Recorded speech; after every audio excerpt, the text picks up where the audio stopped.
Welcome to Nerds at Church, a podcast about nerdery and the Bible. I'm Pastor Emily, and I use pronouns like they, them, theirs. And I'm Pastor Kay, and my pronouns are she, her. And I'm Felipe Maya, and my pronouns are he, him. In this episode, we'll discuss the 15th Sunday after Pentecost, also known as Proper 20 or Lectionary 25, which this year falls on September 18th. We do have a content note for you this episode. When we're discussing the first reading, we talk briefly about selling humans and killing children. Check out the episode description for links to the Bible passages and other references we make in this episode. This week, we are diving into capitalism with our guest, Dr. Felipe Maya, who is the assistant professor of theology at Boston University School of Theology. He teaches and writes in the areas of Christian liberation theologies, philosophical theology, and theology and economics. And we are so glad to have you with us today. Thank you for having me. It's a pleasure being here. So just to start us off a bit, what we know as capitalism today is very different than the economy of the ancient world. Although when we read the Bible, we do see, rich people, and there's even some talk of supply and demand. And so I realize this seems like a huge question, but can you tell us a bit about how today's understanding of capitalism is different from the economy that we read about in the ancient world? I can definitely try. Certainly, what we call capitalism, I would begin there. What we call capitalism is a modern invention. It's an economic, political, social system that begins in the modern period. There's discussion and some tension as to when it began. Some say it's, some free Italian cities in the 1400s. Others say it's commercial cities in the Low Countries in the 1600s. But it's fairly clear that by the time that we get to the Industrial Revolution in England in the 1700s, capitalism is in play. There is a global market, there are laws, there are types of social relations and industries that are peculiar to capitalism. That is, there is a new kind of economic system that emerges and it is consolidated in the modern period. Sure. As for the Bible world, there are also many types of economies that are represented in the Hebrew scriptures and in the New Testament. So we see in some cases economies that are pretty much agrarian economies, subsistence economies, where people are producing off the land and there's little trade with neighboring countries. On the other hand, there are moments, especially with the consolidation of the monarchy, that you start to see more developed economic systems with taxation, trade with foreign nations, where people who produce in the fields pay tributes to most likely the temple in Jerusalem. And then there are moments clearly across the many books in the Bible where the people of Israel are colonized, to use a more modern term, colonized by foreign superpowers. Sure. And there's a more robust economic system that is connected to that type of more, I would say, oppressive relationship to foreign powers that colonize the land and require tributes to be paid to them.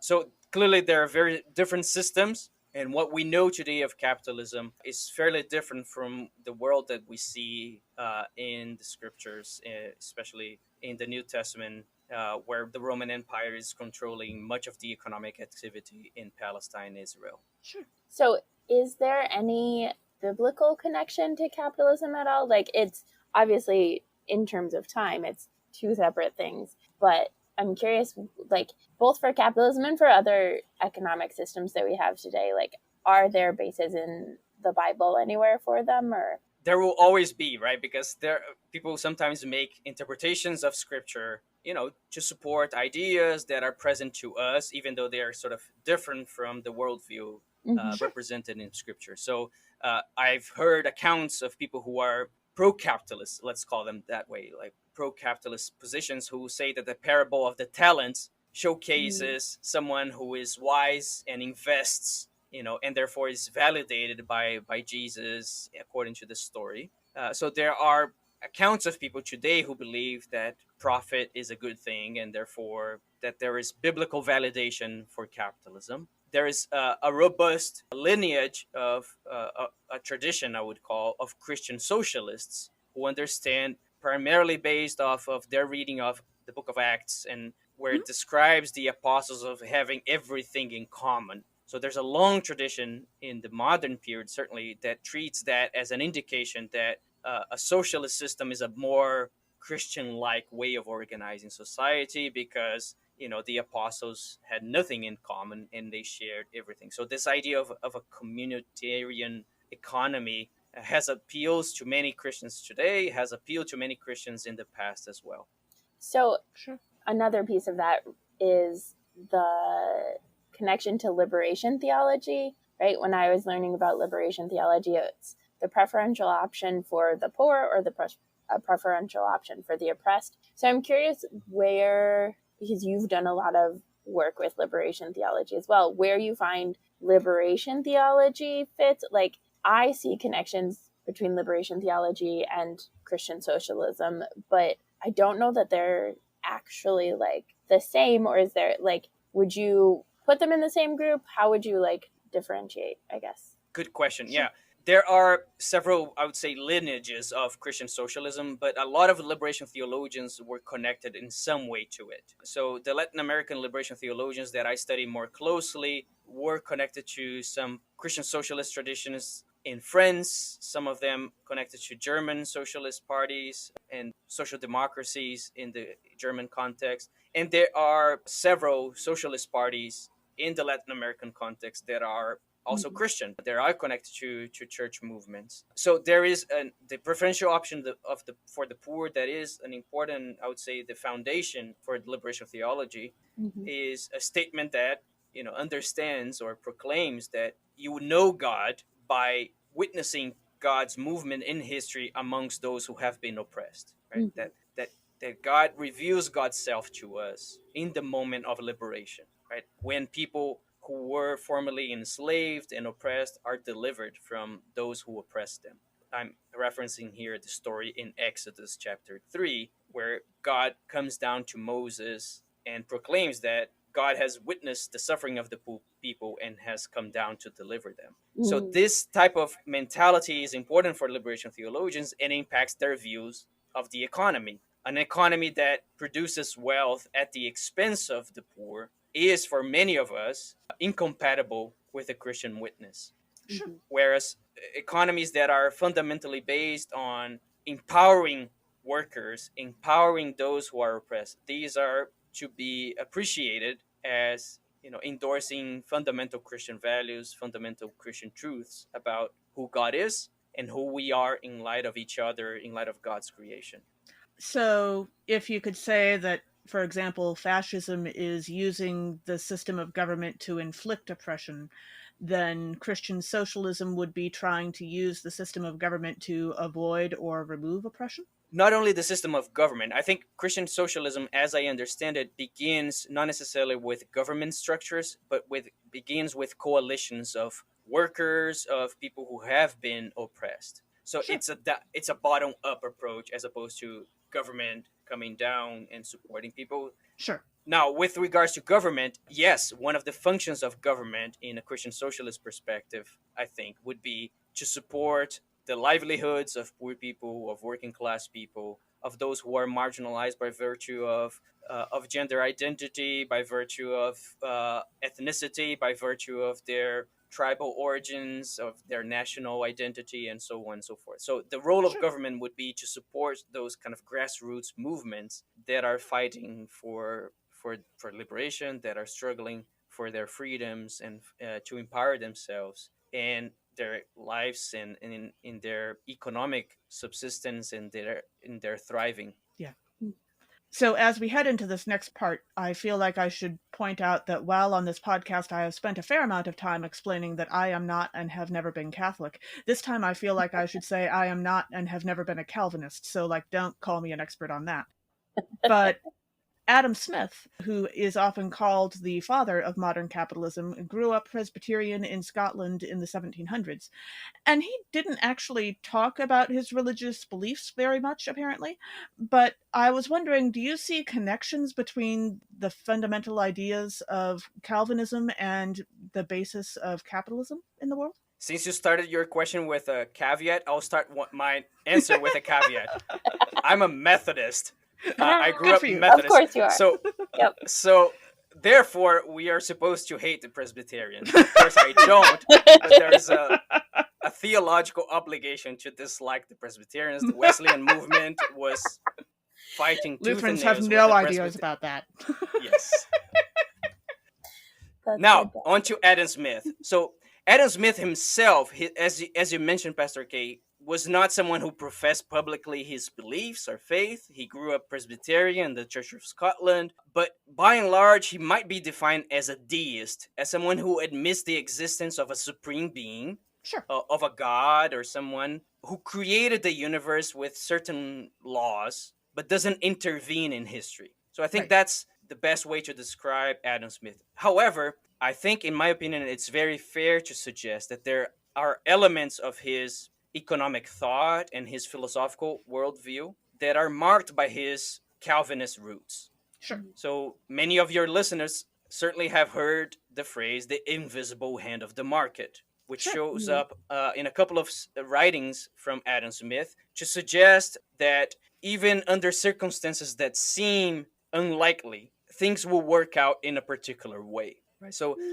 in Adam Smith's situation, his worldview was that in a market society, even though individual people are always fighting for their own self-interest, they are always acting on their own self-interest. That fact alone, under certain market circumstances, would create social goods. So it's good Sure. for us as a society that each one of us struggles for their own self-interest. I think I've heard public education being called a social good. It's a good idea to have a educated populace because that improves your economy in general.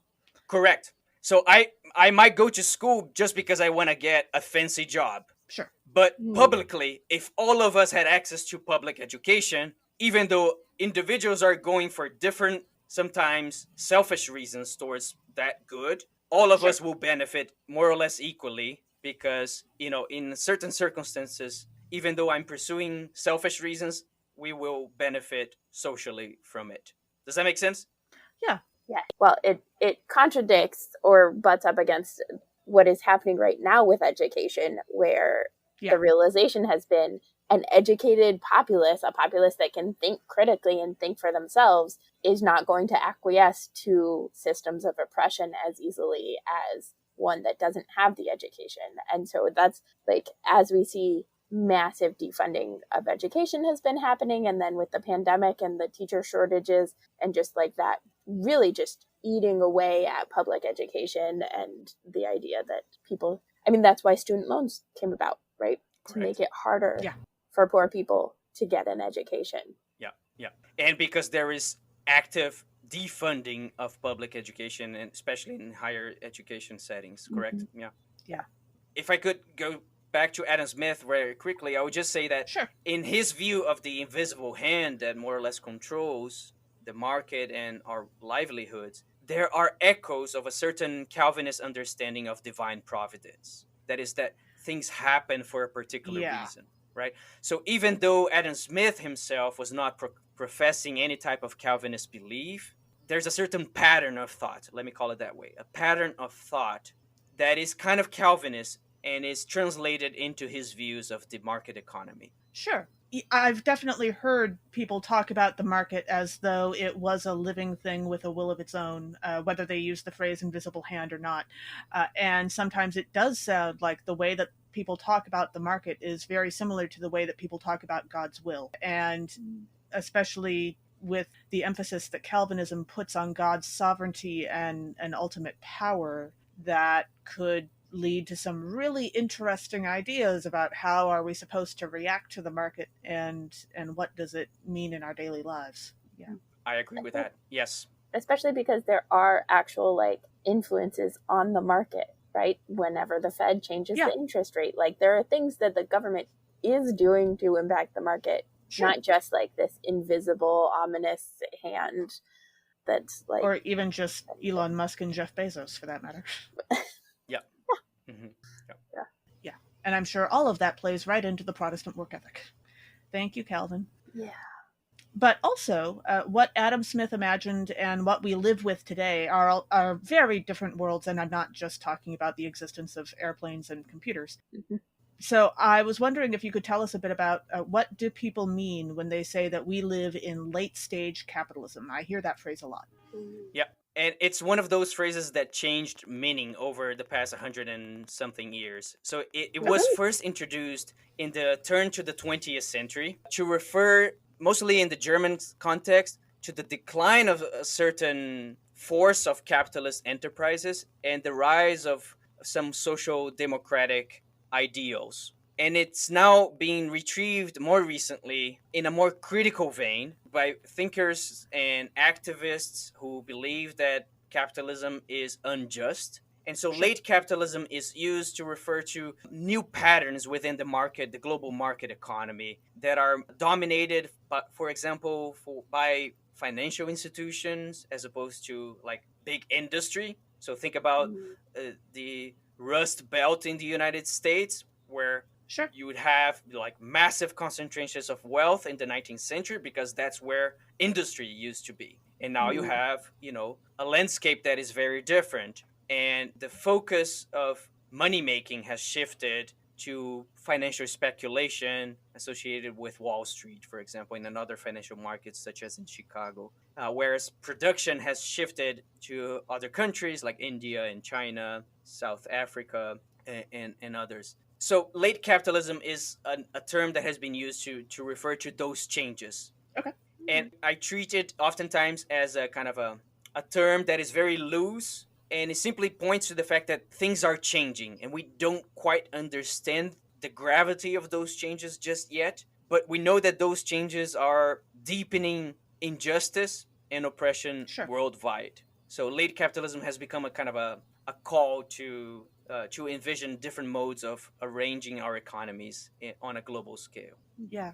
I don't know that I could quote it, but there's a quote that's been going around the internet for the last several months now from one of Carl Sagan's books about his concerns about the future of America when the production jobs move offshore and America is stuck mostly doing the administrative and creative stuff. But I don't remember exactly how it goes. Yeah. That's But yeah, interesting. I could see how those changes would impact the culture hugely. Exactly. And a lot of people who are using the term late capitalism are thinking about changes in culture, like Sure. Mm. how changes in how we talk to each other, the explosion of telecommunications, they are having an impact on how we think about our economy. And so there's a cultural element to capitalism that is being addressed with this term late capitalism or late stage capitalism. Yeah, Sure. that's fascinating. I tend to use the term capitalist dystopian hellscape instead of late stage Yeah. capitalism, but it's similar ideas. Sounds nerdy and accurate. I like it. I try. Yeah, NPR had a segment the other day about like the development of YouTube and Facebook and those sorts of things that we look at as communication and as news gathering and that sort of thing. But like YouTube in like 2016 was like, yeah, we're going to actually focus on not giving people the best information for what they're looking for, but the most strong emotional reaction for what they're looking for. And that like Yeah. that choice, That is right, interesting. has been part of sending us down this like whole other path of what we assume is communication, but is not necessarily actually. Yeah. Yeah. Yeah, and one of the old promises of the internet was the democratization of information, access to this or that. And I think you're speaking to, well, it's still kind of mediated by large corporate money and power, and therefore the way in which that information is shared or not shared is kind of filtered through some of those big interests. Sure. Yeah. So this is like a lot of big economic language, which is, as we said, not our forte, and presumably not most of our listeners, I'm assuming. I don't know.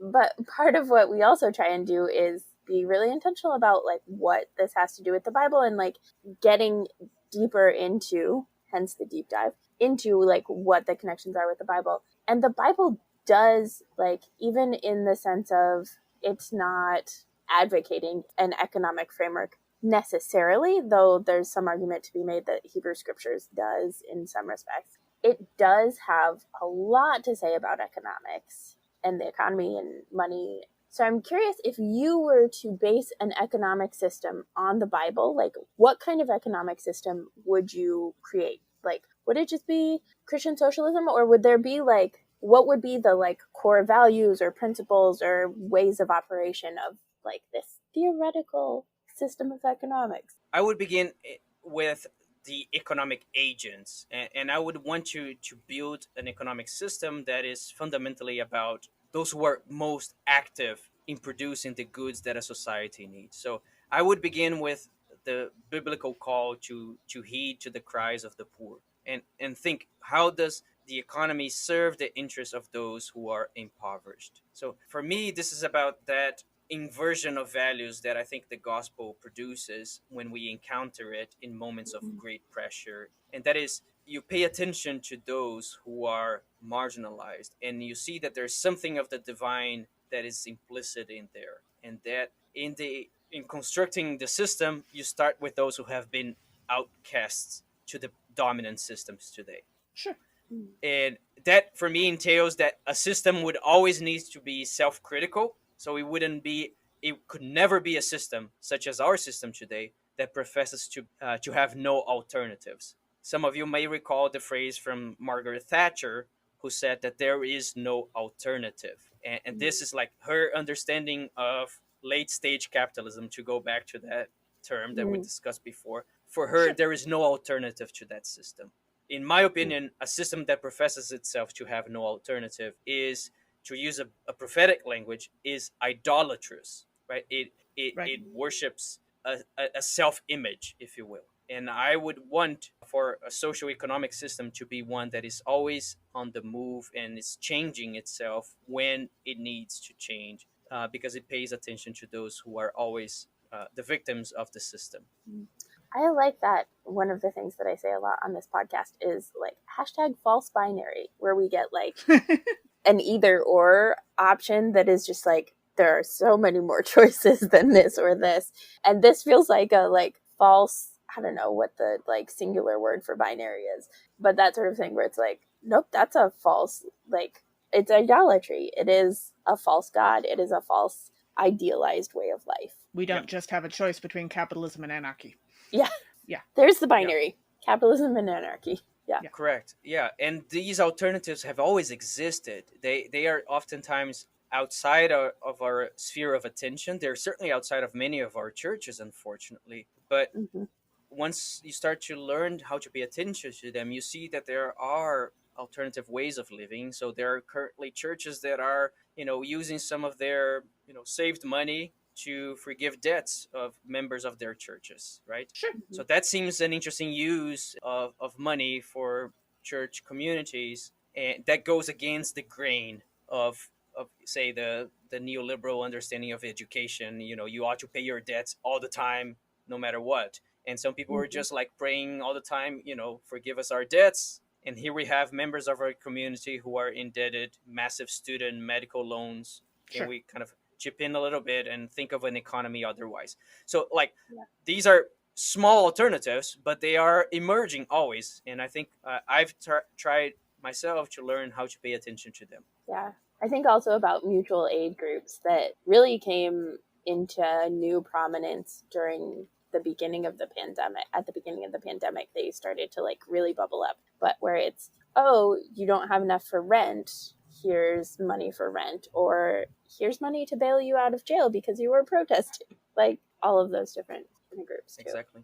Sure. Yeah, that is fascinating. I love the idea of a like self-critical model of economics, because it is like, I feel like there's no space to critique or to like push for change. There's a little bit, but it's just really hard right now. So I like that. I mean, like a self-critical model of a lot of things would be great. Also true. Yeah. So true. Dr. Felipe, you have a new book coming out called Trading Futures, a theological critique of financialized capitalism, which feels really connected to this, which is why we have you on this podcast. Can you tell us some about the book? Yes, I can. The book really started when the financial crisis happened in 2007 and 8, and there were talks about saving the banks. And I was intrigued by that. What are banks to be saved? what is it that they need salvation for? So I was intrigued by the language of salvation applied to banks, and I understand that their words have different meanings in different contexts. But I was intrigued, and I was trained Yeah. as a theologian, and as such, I had to pay attention to words. And I think the words that we use to describe reality matter. And Mm-hmm. so I was intrigued by the use of the term salvation around the banks, as if saving the banks would be a way of saving our entire society, as if a bank collapsed, we would all be doomed, and the zombie apocalypse would emerge, and we would be attacked by aliens, and it would be the end of life as we know it. So why is it that we have become so much dependent on banks that governments throughout the world had to bail out them at the expense of common folk who were really struggling? Mm-hmm. So I was, after understanding what happened in the financial crisis, and I started to study the literature on finance and financial capitalism. So the concept that emerges right there in the title of the book, financialized capitalism, is another perhaps nickname for late stage capitalism.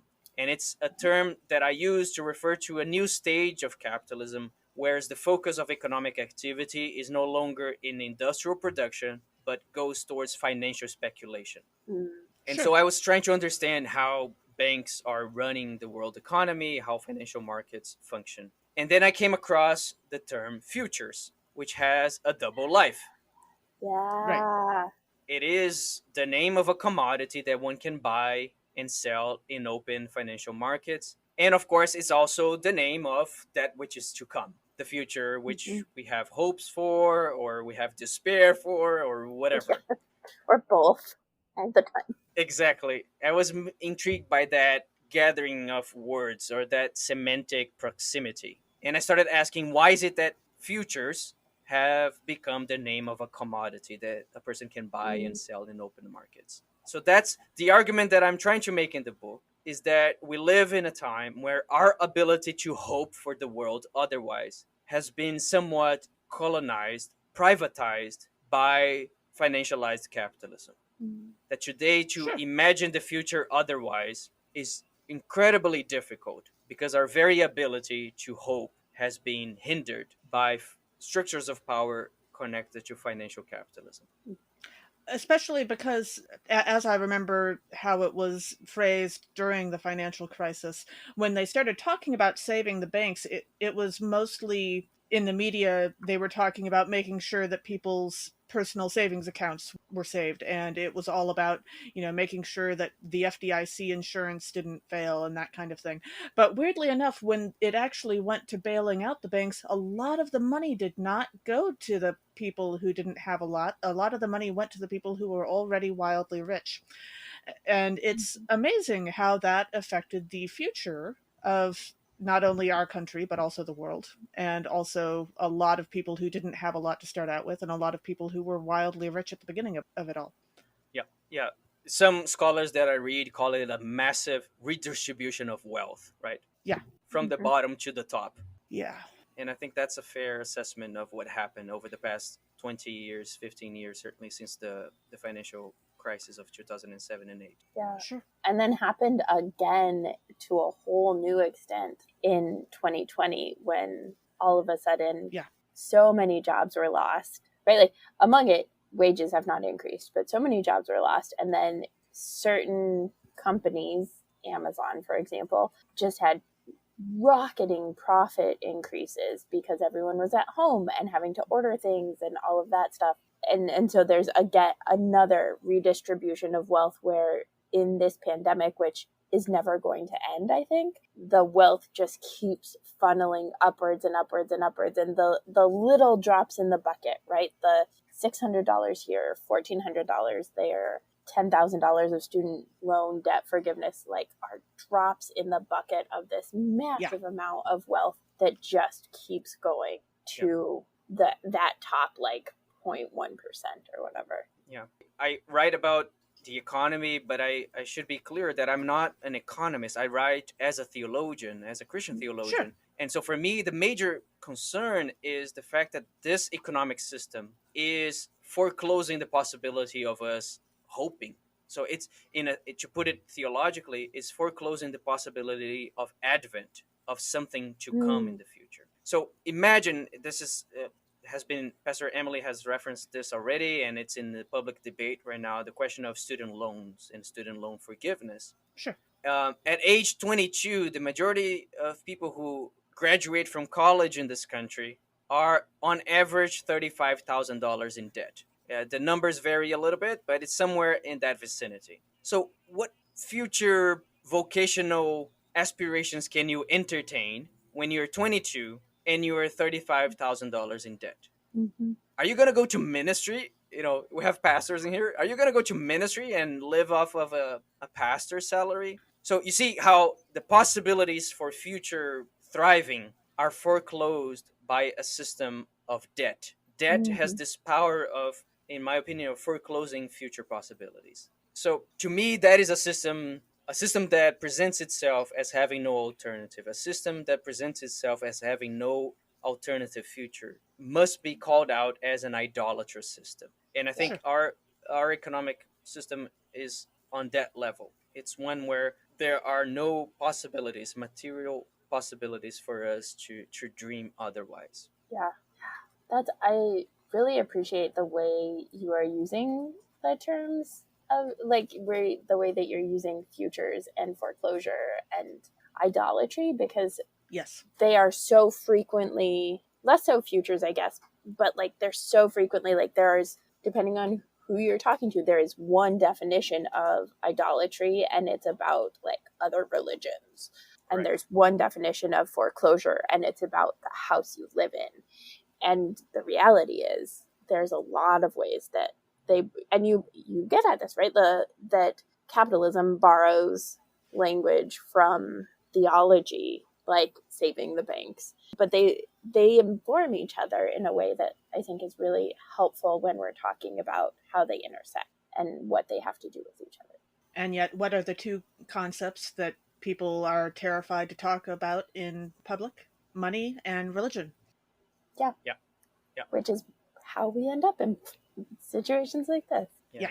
It makes me think about the earlier question about the Bible and its talk about money and how little we do it, even though there's such a massive presence of money talk Yes. in our scriptures, and we are fighting over inclusive bathrooms with using Bible verses when the fundamental premises there of the way that Christian communities have organized themselves have to do with the justice to those who are marginalized based on economic terms, and we talk so little about it. Yeah.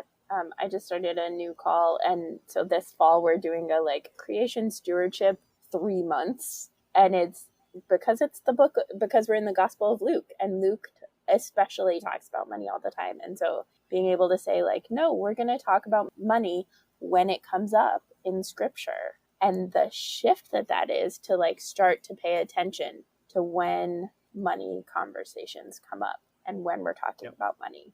One of the things that you mentioned in your book and that we've talked about some is this idea of futures in the capitalist sense of the way that I was trying to, I think, make sense of it is making financial trades not based on the current value of something, but based on predictions of what will happen. So when I play Settlers of Catan with my friends and I really need brick to build a road, and they're like, okay, but I want sheep because I don't get enough sheep. And I don't have any sheep in that moment. And so I say, okay, if you give me the brick now, I will give you the next sheep that I get, which assumes that I will get sheep, right? Is that?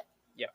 Okay. So that's the one definition of futures. And then the other definition is this comparison with a theological sense of the eschatah or the eschaton, depending on if you want one or multiples, of looking at the future as a way of naming kind of what you said, right? That what is current reality is not destiny, is not predestination, to borrow a Calvinist term, but that we are living in a not yet, in the Advent sense of this is not yet, the reign of Christ is not yet fully realized here. And I'm curious how you navigate, obviously we have not read your whole book because it's not out yet, but how you navigate that conflation of words. You've done it some here in really fascinating ways, but are there other ways that you like find them so conflated that they get confused, or like how do you deal with that, I guess?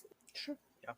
The thing that I try to do for myself, and I try to talk about that in the book, is I think the call is to try to learn to live in the not yet. That there's this not yet is both an expression of hope that things can be otherwise, Sure. but at the same time, it is a protest. It is like this system that presents itself as having no alternative. I'm taking the pause to say, not yet. There might be Mm, other alternatives. So you see, it's this dual movement of saying there might be something else, but also what is unjust. And I think when I talk about eschatology in this book, that is the Christian hope for what is to come. I'm not talking about speculations of the world ending or this or that people being saved as opposed to those who are going to be damned. I'm talking about this ability to say not yet mm, and live in that experience of indetermination, but that causes us to live differently. Like I see this reality of injustice and I'm not conformed to it.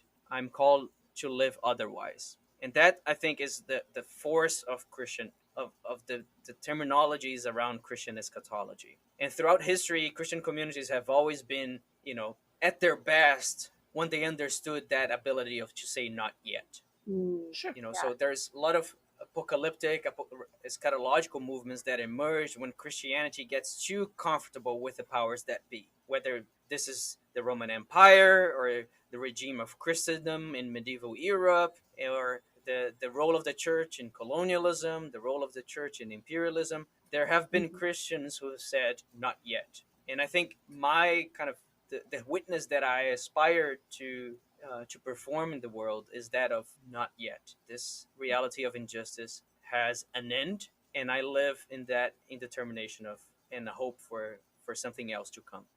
And that feels especially appropriate for this week, since last week we heard the parable of the lost sheep and the lost coin, and we're focused on the idea that God never gives up on us.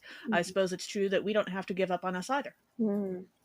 Yeah. I love that. I get really discouraged by our economic situation, and like on a personal and on a professional and on a like global level. But I love that there is this like very clear, small, like not yet feels so manageable. Like that feels like something I can do to Yeah. push back. That there is a space to push back against it, and I'm not just like condemned to capitalist hellscape, but I can say, okay, right now, capitalist hellscape, but not yet the future, not yet the way of God.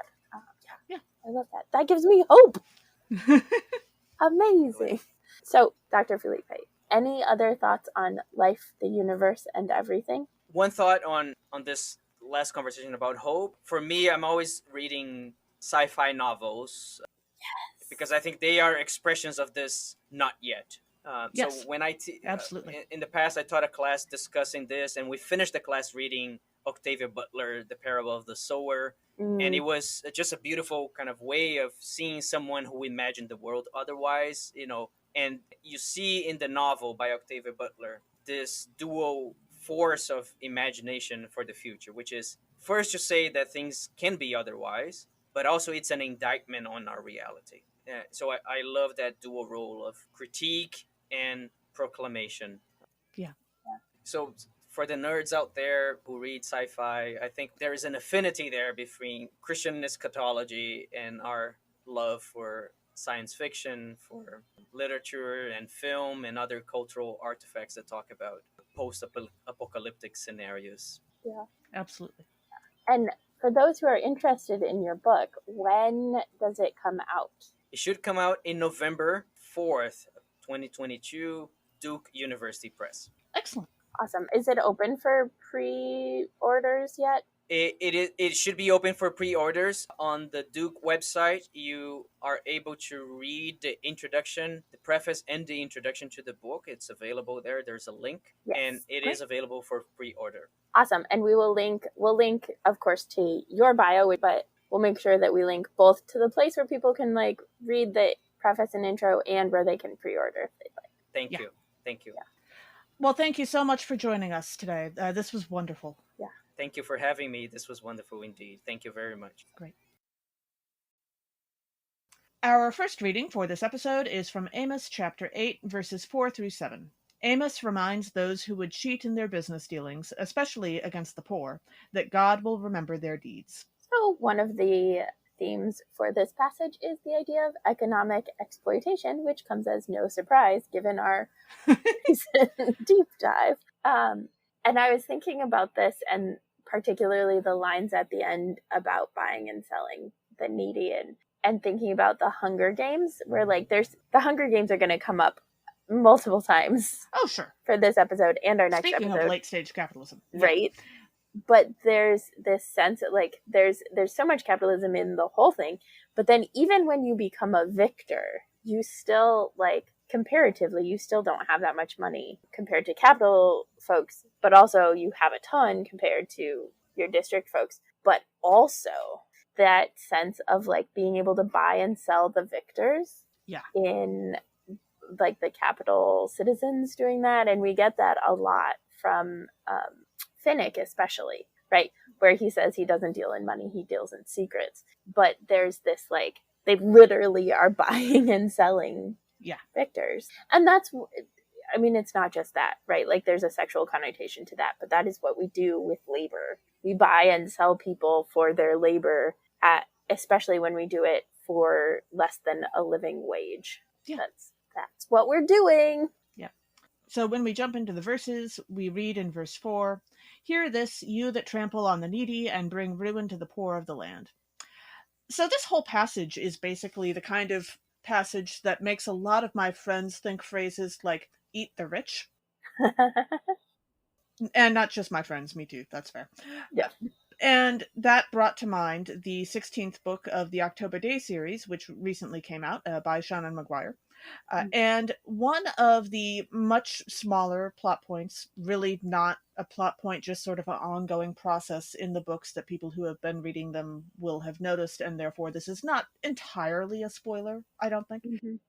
But one of the ongoing things that's been happening is that she has been sort of ethically wrestling with something she did in a much, much earlier book way back when. Because a while ago, there was this immensely powerful being / man, creature of fairy, whatever you want to call them, who basically kidnapped and then, like, essentially would mostly kill those children. Like, also there was magical stuff going on. It was complicated, but basically they never got to go home. And she was put in a place where she didn't have that many options, and she wound up killing that guy. Now, at the time, it, of course, felt very just. He was murdering children. She killed him. That was the end of that. No more children had to die. That was great. Mm-hmm. But also, as time has gone on, she has been more recently reminded that however horrible that guy was, and he was horrible, that's true, what she did was actually murder. Like, that is still murder. To use the famous Brooklyn Nine-Nine bit, cool motive, like very cool motive, but still murder. Even if he did, as the Bible says, trample on the needy and bring ruin to the poor. So that is something she's dealing with, especially given the fact that guy and those like him are in the books immortal in that they can be killed, but they won't die if left to their own devices. And so the reason why she couldn't do anything other than kill him way back then is because there was no one more powerful than him. But recently, a few of those folks have come out of the woodwork. And so if it had been a few years later, she wouldn't have had to kill him. And so now she's wrestling with that and trying to figure out what that all means. So I just want to point out that, like, yes, we say eat the rich. It's a common meme. Maybe we don't actually want to commit murder. That's not necessary, and also like really destroys, or cannibalism. Like, cannibalism also bad, yes. Both murder and cannibalism bad, but that destroys the possibility for hope. That destroys the not yet, and we don't have to do that usually. Yeah, I don't know. I'm conflicted about that. Yeah, it makes a lot more sense in context when you realize the stuff that's going on, like I said, because again, if she had been through that same problem right now in her timeline, she wouldn't have to kill him because there are more powerful people available who can contain him and keep him from doing that. But back then, she didn't really have the options. But also, like, she keeps running into his siblings, And like they all didn't like what he was doing either, but also he was still their brother. And so, emotions. It's like Yeah. complicated. But also, if she had let him live for, I'm assuming, these last however many years, Yeah. he No, would have more children would have died. killed more. Yeah. Not So like it's- so, and some of those were her friends' kids, which is why she got involved in the first place. Yeah.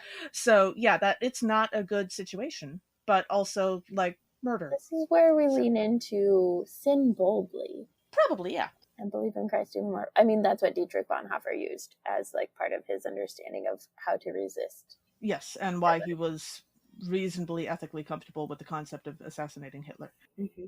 Yeah, she didn't really have other options, but also some of those chickens are now coming home to roost, and that's kind of a problem. Yep. So. And that's like dealing with the consequences of our actions. Yeah. Even if they are the best choice we could make at the time. Yep. When you don't have good options, you make the best choice and see what happens. Yeah. When I was looking at verse 5, Amos is criticizing the people who say, "When will the new moon be over so that we may sell grain? And the Sabbath so that we may offer wheat for sale? We will make the ephah small and the shekel great and practice deceit with false balances." So this is like people who want to ignore any of the like what we might call economic regulations. Yes. To keep people safe, right? The intentionality. Oh, you mean like crypto bros? The intentionality of rest and the balances to keep things fair. It feels a lot like, I mean, crypto bros, sure, but it also feels like the computer stock trading that I think it's called algorithmic trading, or Kay, you mentioned when we were prepping black box trading, and I'll link to both of those, but it's this idea that like an algorithm, a computer goes in for you, and when people are buying stock, it goes in and like buys and sells real quick so that it like increases, so that it makes just like teeny tiny like pennies, right? But in like huge scale. Right. And so you can like literally just make a computer make money for you from the stock market. And yeah. And you sneak out anybody who's like trying to do stock trading as humans, let alone anybody who's like has no hope of playing the stock market. Sure. It also reminds me of that Eddie Murphy, Dan Aykroyd movie, Trading Places, which is kind of about how the stock market destroys people. Yeah. And I read an article about it a long time ago, and I just couldn't find the exact article. So we're linking to the best we can find for that. And then in verse 6, Amos continues with buying the poor for silver and the needy for a pair of sandals, and selling the sweepings of the wheat. So the sweepings of the wheat is like selling what usually is gleaned by those who are living in poverty. So it's not double checking, not going over things twice, but like letting anything that was missed be found by someone who needs that food. Yeah. It kind of reminds me of the like movement that I think has died down a little bit, but to like buy quote unquote ugly produce. Yeah. Right? Which is like, that was fun. It's so bizarre because like, yes, ugly produce that doesn't look perfect is still good produce, but like, it's not like it would go in the trash if you don't buy it. Like, it gets used for other things. It gets canned into things. It gets used to feed people. It's not getting thrown away. And so this like sometimes a lot of the time it depends. There's complicated, right? But like it doesn't have to be this extra like special thing that you buy. Like right.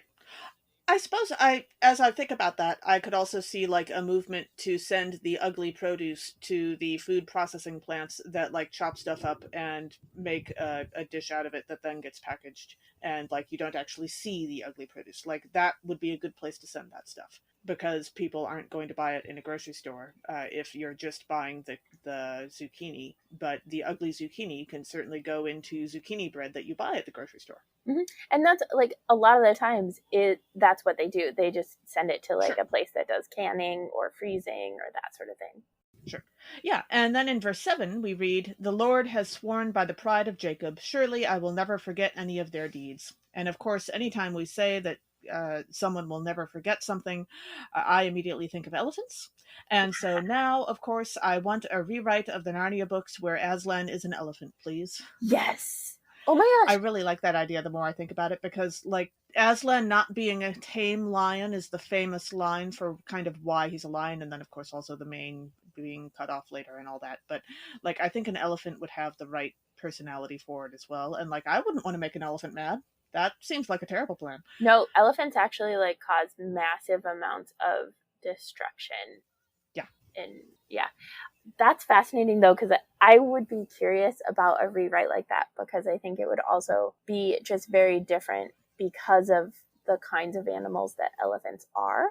And Yeah. like they are very much matriarchal and they grieve, and like so they naturally have these characteristics that aren't going to lend it themselves as much to a like patriarchal kind of thing. Yeah, it could be fun. Yeah. Our second reading for this episode is 1 Timothy chapter 2, verses 1 through 7. The author reminds the people that they are called to pray for everyone, especially the powerful, whose influence on others can be particularly disastrous, because all are one in Christ. So one of the themes for this is the idea of praying for those with power. And we are recording this the day after the Queen of England died. Yeah. My Twitter feed has been particularly full of people who are rightly naming the war crimes and the global crimes and the harm that the UK has committed broadly, but also that the UK has committed under the Queen's reign or at the Queen's guidance. In her name. In her name. Yeah. And so I was thinking about that and thinking about what it looks like to pray for those with power, whether it's the Queen or Donald Trump, right? Like that type of praying for those with power is very different from the type of praying that I might do for like the Black Panther. Sure. Or the Prime Minister of New Zealand, right? Like those types of prayers, like there are prayers of support and there are prayers that people might repent and change their hearts and repair the damage that they're doing. And so there's all sorts of ways of praying, and just because we're praying for those with power does not mean we are praying for their prosperity or financial success. Yeah. I'll pray for you can mean a lot of different things. Mm-hmm. Speaking of which, in verse 1, as we dive into the verses, we read, "First of all, then, I urge that supplications, prayers, intercessions, and thanksgivings be made for everyone." So on the one hand, I do like the idea that there is no one that we don't pray for. Like, that feels very inclusive and in some ways very loving, but also like consent is important. And I feel like we should notice that. So sometimes people will ask you specifically, do not pray for me in particular. And that's okay. That's a perfectly reasonable thing to ask. They're allowed. And also, like, if they do, you really shouldn't pray for them. Yeah. Because, like, imagine if we lived in the D&D world. In the D&D world, there is not just one god, there are a pantheon of gods. Not all of them are good people. And there are some gods in that pantheon that I would not want others talking to on my behalf for a variety of reasons. Like, there might be particular people who I don't want talking to those gods for me because, like, they're wildly incompetent people. Or they have very different goals than I do. And so, like, please don't say you're on my side because that's going to go bad places. Mm-hmm. That kind of thing. And so I can't, like, I am a Christian, I pray for other people, I don't claim to fully understand what it means to be not Christian in this world, but I think I can kind of relate to the idea of, actually, if you didn't pray for me, that would be fine. So. Yeah, there's definitely a lot of space, particularly that I know of as like a queer person, where I'm like, there are plenty of people that I absolutely do not want to pray for me. And there are some people where, like, I actually, if they're struggling with my pronouns, I actually like give them homework to pray for, to like write out a prayer for me with the right pronouns and then pray it. So there's lots of options. Yeah. And then in verse 4, we read, "Who desires everyone to be saved and to come to the knowledge of the truth." So God does not want us to lie for God or to God or in order to keep up God's reputation. I feel like this is something we don't say often enough. God wants the truth to out, as it were. So you don't have to lie in order to get confirmed or to get married or anything else when you didn't actually mean what you're going to say. Even if you're a prince and your family is pushing very hard for you to marry a particular kind of person. Right, Charles? So, like, don't lie in God's name. That seems not the kind of thing God wants. I did not realize that's where you were going, but I was like, oh, this actually sounds a lot like, oh, you're going there. Okay. Yeah. Yep. Yeah. Yeah, I may have written this morning. So It's, you know, like, not actually the worst thing that family has done by a long shot, but also true. pretty obvious. Also true. Yeah. And then in verse 6, we read, the author refers to Christ as the one who gave himself a ransom for all. And I definitely have in my head a picture of like a ransom note, either the like cut out the letters from a magazine kind of ransom note, Sure. or the like randomly faxed ransom note to the White House when Zoe Bartlett is kidnapped. Sure. One of the two. Either Sure. way, Jesus is writing the ransom note.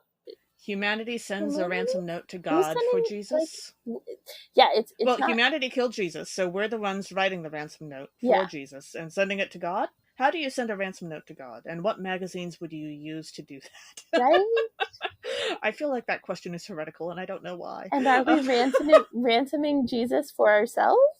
For our salvation? And then does that become a word? Oh, no. A downside to Calvinism I hadn't seen. Okay. Deep, complicated questions for now that's the Protestant work ethic at work. You have to ransom Jesus personally. Yes. Have fun writing that note to God. And then in verse 7, we read, for this I was appointed a herald and an apostle. I am telling the truth, I am not lying. A teacher of the Gentiles in faith and truth. And this made me think of Joe Miller, who's like a detective at the beginning of The Expanse, and then he dies, I think, at the end of the second season. And there's this like way that the proto-molecule like makes him into this character that is the investigator, who is basically like appointed by the proto-molecule to like communicate with the humans, to be a herald to the humans. And like, seems like he's telling the truth. Later we find out it might not be quite as altruistic as that. Okay. But yeah, so I was like, all right, Miller can be the herald. Yeah, I do appreciate the very human nature of having to insert into your letter, I am telling the truth, I am not lying. Like, that feels... right, like, yeah. Okay. And then our gospel reading for this episode is from Luke chapter 16, verses 1 through 13. Jesus shares the story of the dishonest manager whose corruption is eventually praised by his boss to illustrate that a person can't serve the two masters of God and wealth at the same time.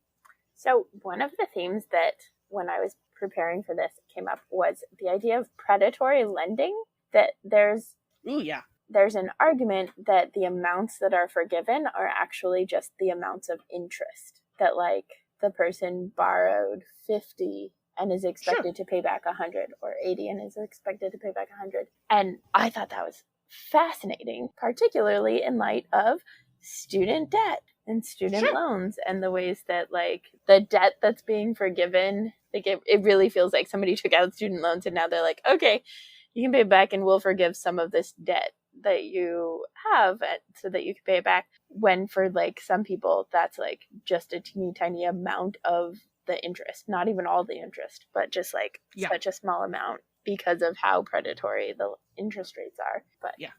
And then as we dive into the verses, in verse 3, Jesus says, then the manager said to himself, what will I do now that my master is taking the position away from me? I am not strong enough to dig, and I am ashamed to beg. This feels like a really great example of how much of a lie it is when people call some types of labor, quote unquote, unskilled labor. Yeah. Right? In the Hunger Games, right? The districts are all deemed worthless and unskilled. But there's no way the capital citizens could ever do the work that the districts do. That they couldn't ever be expected to lift a finger to work, but also like they actually legit are not able to. They don't have that skill. And that is happening right now, where people keep talking about unskilled labor, and it's just a way to not pay people living wages. Yeah, I keep imagining a world where people who talk about unskilled labor have to like be a barista or work in fast food for a couple of days. And for one day. Like, I would give people 1 day and see how they feel. Yeah. And then in verse 10, we read, whoever is faithful in a very little is faithful also in much, and whoever is dishonest in a very little is dishonest also in much. So this is true. And like I'm on board with this in general, but also I want to encourage us to not convince ourselves that we're never wrong either. Like someone who you might think is lying about one thing might actually be lying about a whole different thing. That can be a problem.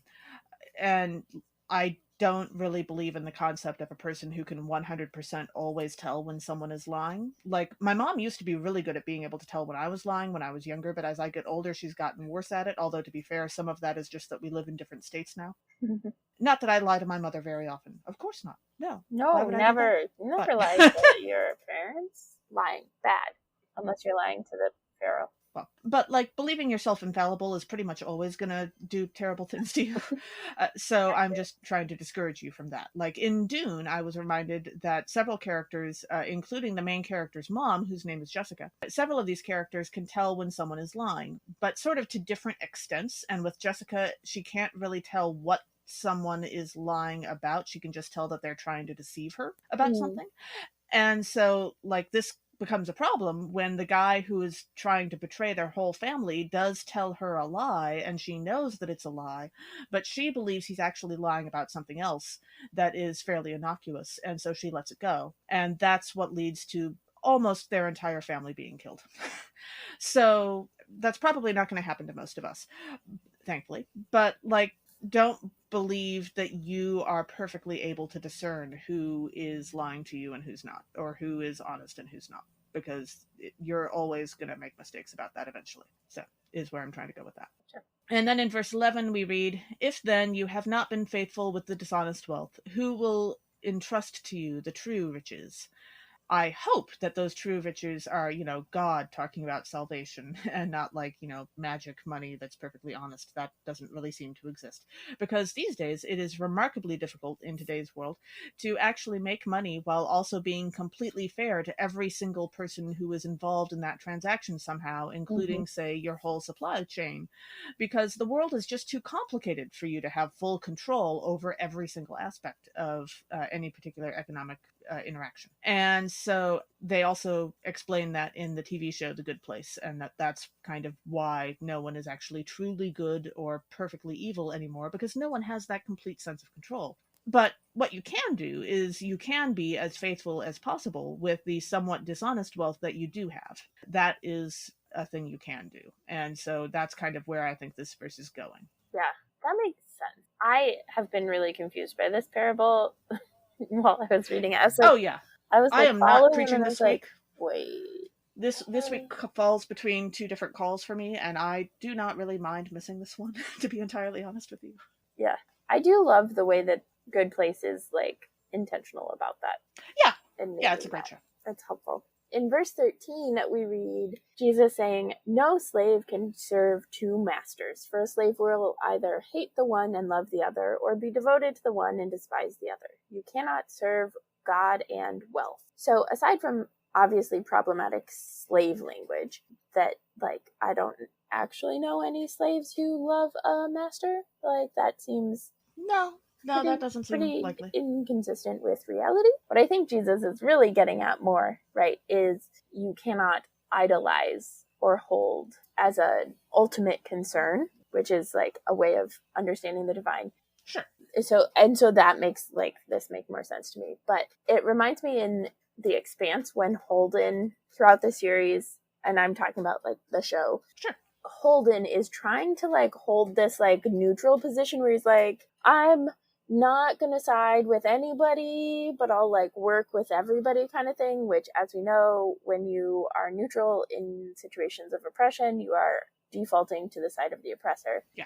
But like he's trying to navigate this weird space between Earth, Mars, and the Belters. But then ultimately things continue to like coalesce, and then he does end up actually picking a side, and in a way that's like actually really powerful, and like choosing something for good reasons. Yeah, in some ways I tend to interpret this sentence, I mean, yes, you can't serve God and wealth at the same time, but I tend to interpret this as saying that, if you have more than one boss, because they're different people, you're gonna have different like thoughts about them and preferences about them, and that's natural. Mm-hmm. And I've had more than one boss before, and it's often kind of a mess. And like I get that. So yeah, it's complicated. Yeah. And it's not just bosses that you have different relationships with. It's literally every person is Anybody. different. Yeah, so. Exactly. Yeah. And now for our delightful segment, let's make a Muppets musical, and who we are casting for this episode. I went on a slight tangent with Kay's comment about elephants instead of lions in Chronicles of Narnia, and so now I want either Fluffy, who is Oscar the Grouch's pet, but all you see is like the trunk coming out of the garbage can, or Aloysius Snuffleupagus, also known as Snuffy, who is the like big giant woolly mammoth Muppet, to be God and the pride of Jacob. And I like that. Actually, since there were several years there where Snuffleupagus was apparently Big Bird's imaginary friend, there are a lot of people who would like that casting. Yeah. Yeah. Whereas my more recent comment about having more than one boss and how that would get difficult immediately now has made me think of trying to work for Statler and Waldorf. That, like, you'd have to have a fairly thick skin. It might be fun. It kind of depends. I don't know. But, like, trying to work for both of them at the same time feels like a lot. So. Yeah. That would not be so fun. Yeah, probably not. Elmo, I think, might have a good way of praying for everyone, though. I bet Elmo could pray for even people who are powerful or problematic. Yeah. You'd sort of have to explain things to him, and that would be a little sad, but yeah. Yeah. Thanks for joining us. Catch us next time when we'll discuss nerdery connections to the scripture readings for the 16th Sunday after Pentecost.